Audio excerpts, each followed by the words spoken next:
Si Batote at saka yung tatay niya, yung pangalan ng tatay niya, Jose, saka yung anak niya si Batote. Ngayon, sabi na ni Batote, Tay, gusto kong pumunta ng Cebu kasi gusto kong maranasan yung buhay na mag-isa para mapagsarili ako. Sabi ng tatay niya, o sige anak, wala akong tutol dyan kasi buhay mo naman yan. Gusto ko rin naman na bago ako mawala, ano mo na yung buhay mo, maayos mo na. Sabi ni Batote, salamat tay, maraming salamat na pinayagan niyo akong pupunta ng Cebu. O sige anak, handa ako na anak ng ano. Sige tag-ubali. Handaan kita anak ng ano. Natural, matanda na tatay niya o inuubo eh.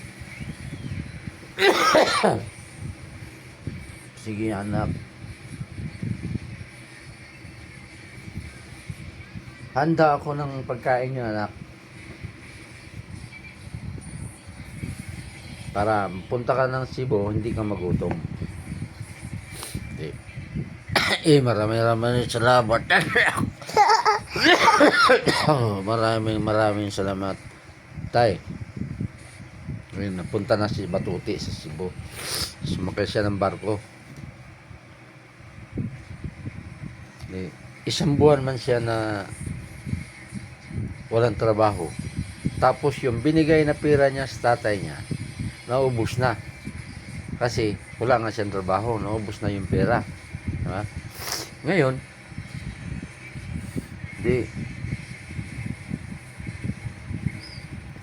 nag-isip siya, sabi niya, magsulat ako sa tatay. Susulat ko, ihulog ko sa post office. Ngayon, sumulat na siya ngayon sa tatay niya. Sabi niya, tatay niya, Tay, padala naman ako ng isang sakong bigas at isang dosinang itlog. Ang nagmamahal mong at saka isang dosinang manok. Ang nagmamahal mong anak, Batuti.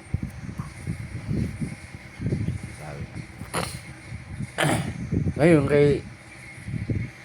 pupunta na siya sa post office. Napadaan siya sa nag-inuman. Ngayon niyaya siya nag-inuman. Niyaya siya na, pre, tagay muna. Magtagay tayo, mag-inom muna tayo. Sabi niya, hindi pre, kasi pupunta ko ng post office. Kasi magulo ko ng sulat sa tatay ko kasi naubos na yung budget ko. Sabi niya, hindi mamaya punta yan pre kasi maaga pa naman. Hanggang alas 5 naman yung post office. Isip naman siya. Sige pre, kasi malayo pa naman oras. Alas 5 pa lang naman. Tsaka ngayon, alas 9 pa lang umaga. Tsaka alas 5 pa naman magsira yung post office. Nga pre, dito man tayo. Para naman masinati natin yung pangalan mo at saka yung kung saan ka nakatira. Sige. Sige pre. Maraming salamat pre. Inimbitan nyo ako pre. Ayun, lasing siya, inom siya na, pre, tagay mo pre. Salamat pre, ngayon lang ako nakainom nito. Kasi sa tagal-tagal ko, isang buwan ako dito, wala akong trabaho. Saka, yung budget ko na dala ko dito na punta ng Cebu, ubos na pre. Maraming salamat. Sabi niya. Sige pre, walang problema yan pre. Lahat kami dito pre.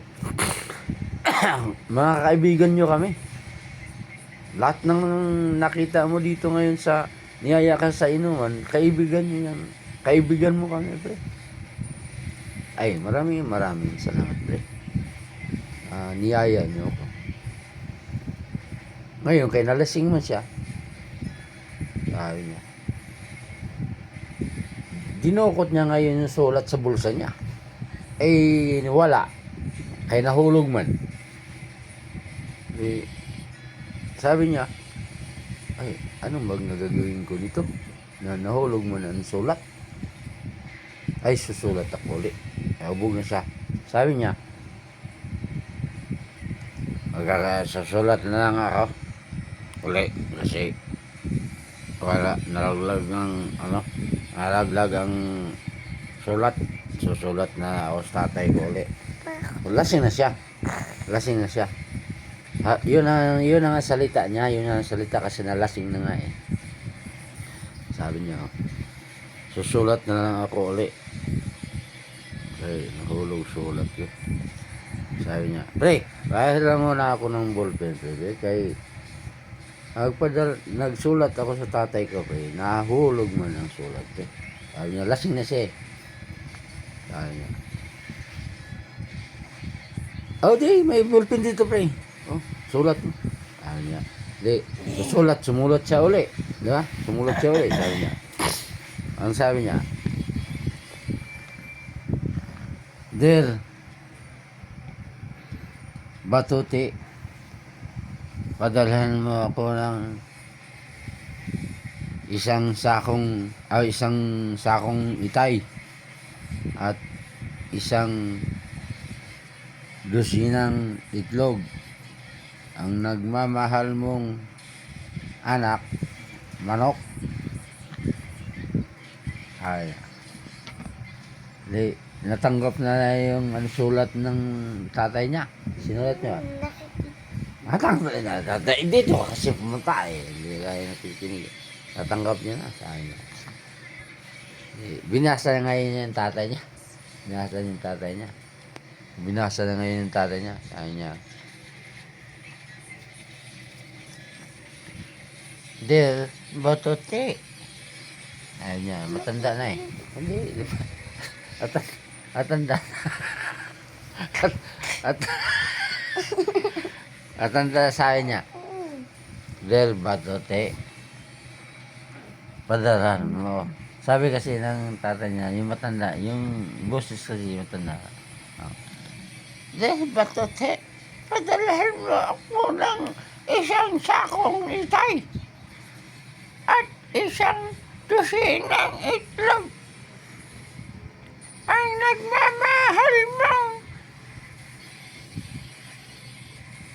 anak, malak, out mo sa ulo. Ikaw, sorry, batli. Wala bali, ako anak na nagsulat na wabang ko kabawaan kay iguman yan na Del Batuti, padalhan mo ako ng isang sakong itay at isang dosinang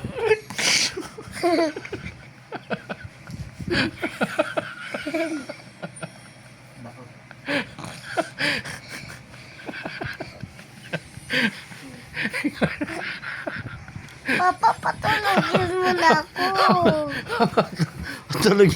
Tutulogin na lang kita. Uy, isdusin mo, uy. Lagi. Nakapatay ka dikit. Sige lang eh. Nagkikwento ka. Ingat siya. Ingat siya ba?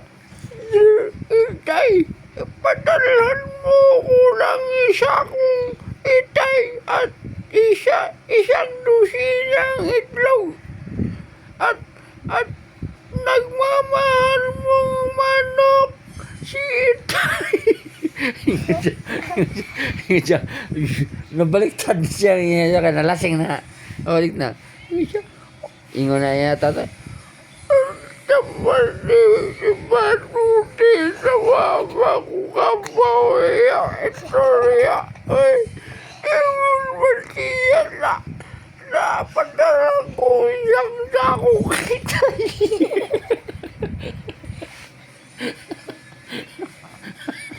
Patulogin mo na ako. Tutulog lang tayo. Ingon siya. Isa. Isa. Pag ako. Ay, Kuha ka. ay. Ingan, banding. Magbabanding nga tayo eh. Banding. Talaga. Ingon siya. Ay, ingon siya. Pag ako talaga. Nasulat na yung bala na di matuti.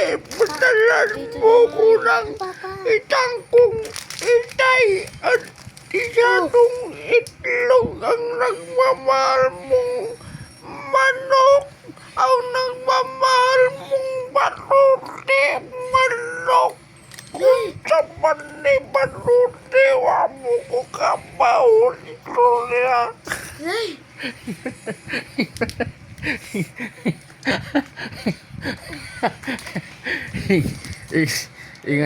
Inga auto ti da